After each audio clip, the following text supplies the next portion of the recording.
Do, do, do, do, do, do, do. Gather and gather, you'll do it again. Go me.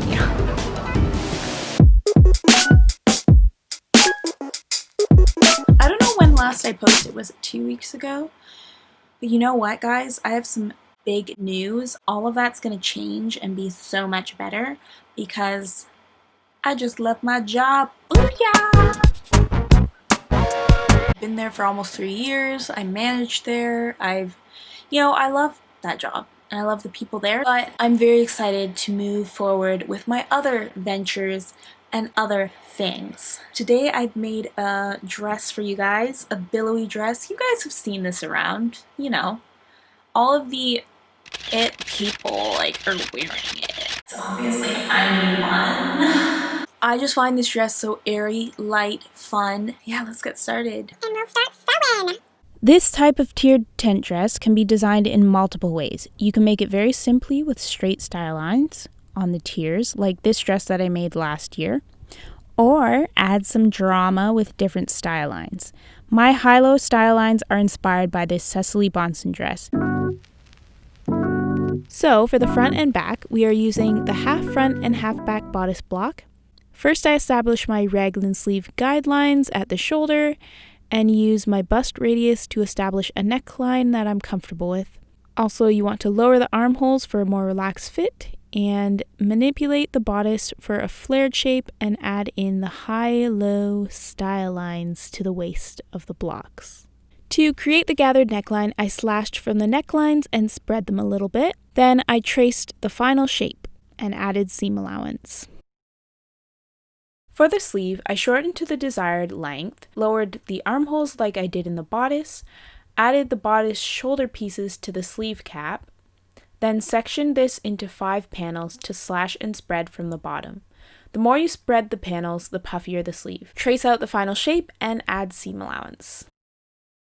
For the sleeve hem finishing, I'm going to call it the sleeve hem binding. Because the seam allowance is 1/2 inch on the sleeve, I'm making the width of the binding double that, plus seam allowance. The length should be your bicep plus a couple of inches, and then adding seam allowance. For the skirt, establish your length and create a rectangle for the skirt as wide as your bodice pieces. Establish the top tiers matching the curve of your bodice, then the second tier with a similar style line. Then I will take the 2 front tiers and slash and spread them. The top one is spread at least double the width of the bodice, and the bottom tier must be spread even more, so at least double the width of the top tier. Then you want to trace out the resulting shape and add seam allowance. The top front and top back tiers have a pocket placement, so the pocket will be attached to the front top tier, so it needs to match the top curve of the tier. After printing out my pattern on US letter paper, I taped them together and cut out my dress in a lightweight black cotton. The fabric is 45 inches wide and I used about 5 yards. Because the tiers end up being so wide, I cut them on the cross grain so that I didn't have to put any seams in them. Also note that the seam allowance is 1/2 inch for this entire pattern unless otherwise mentioned.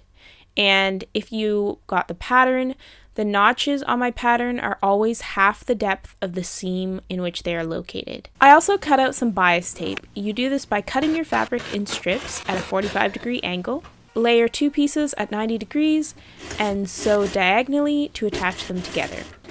Then cut the seam allowance and feed them through a bias tape maker to iron the folds in place. This will be useful for the neckline.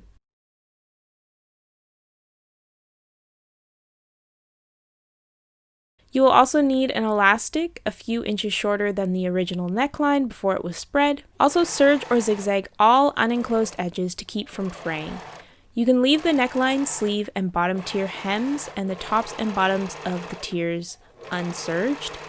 The neckline and hems are completely enclosed and the tier seams can be serged after. To begin, attach your sleeves to the front, matching the single notches. And just a tip, use a smaller stitch length for lighter fabric. You will find it puckers less, but it's just a little harder to remove the stitches if you make a mistake, so just be careful with that. Next, attach the back side of the sleeve to the back bodice, indicated with double notches.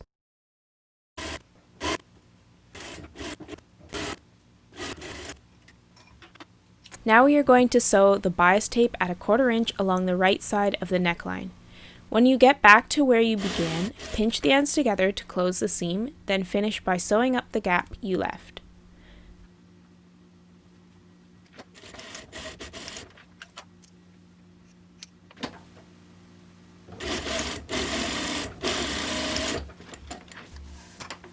Flip out the bias tape and edge stitch the bias tape to the seam allowance.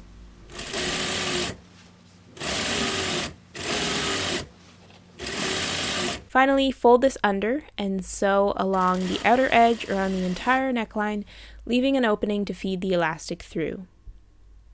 Then sew up the side seams of your bodice and sleeve.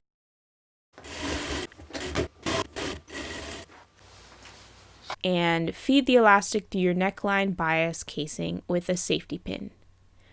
Then make sure you try this on to adjust your elastic to the desired length, how you like it on yourself.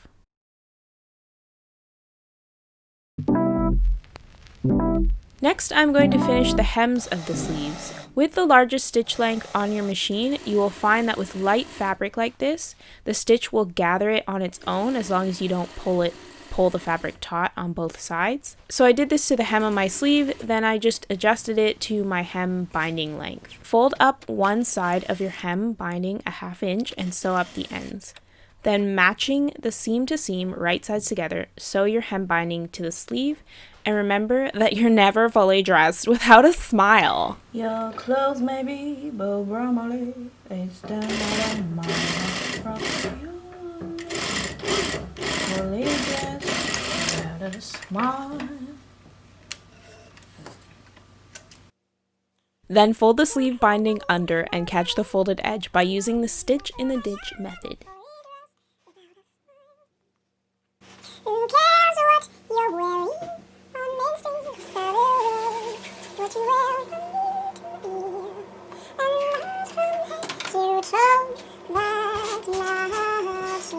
I do sing a lot when I work, and because I'm going to keep the sound on in my videos more, you're going to hear that a lot more often, so I hope you're okay with it. And thus you have completed the bodice of the dress. For the skirt, take your front top panel, apply pockets at the notches, right sides together. The pocket application that you see here is actually different than what I put in the pattern. I adjusted my pocket to match the top of the front panel, so just kind of get the idea of how to sew the pocket in here. You want to sew the pocket at the side seam at 3/8 of an inch, which is 1/8 less than the usual 1/2 inch. Then flip out and edge stitch. Do the same to the back top panel.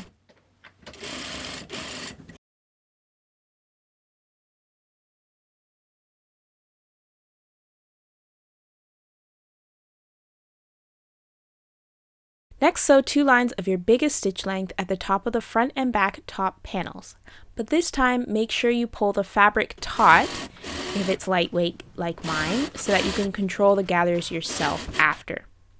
Then using your front and back bodice as a guide, gather and gather and gather and gather and gather and gather. Okay, sorry. Break it down now. Gather and gather and gather today.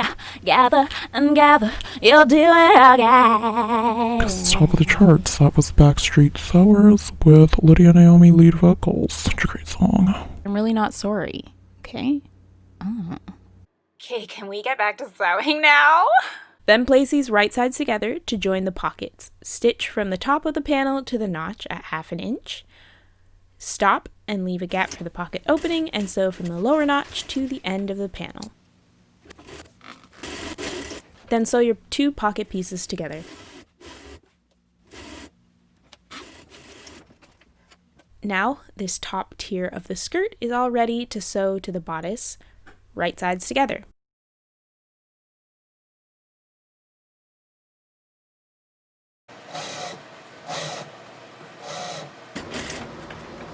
Then definitely try this on and dance like the Disney princess you know you are.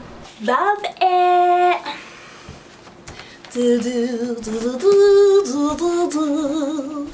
Do, do, do, do, do. Next, I sew the bottom of the top tier to gather it, and this time I'm just letting the foot and the feed dogs on the machine do the gathering like we did with the sleeve hem.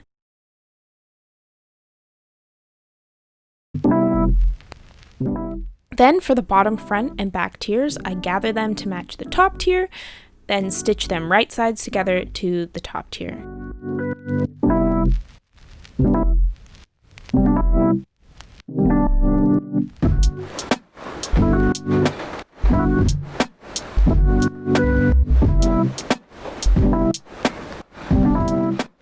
Since I pinned everything in place before sewing that side seam, I'm going to sew up the side seam before I sew the entire tier seam to complete it.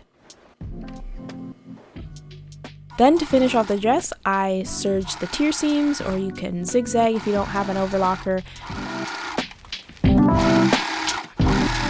And I sew up the 1-inch hem by folding up 1/2 inch, then 1 inch. Et voila! It's done. But I'm not done yet. Keep watching for some fab modeling.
Go me!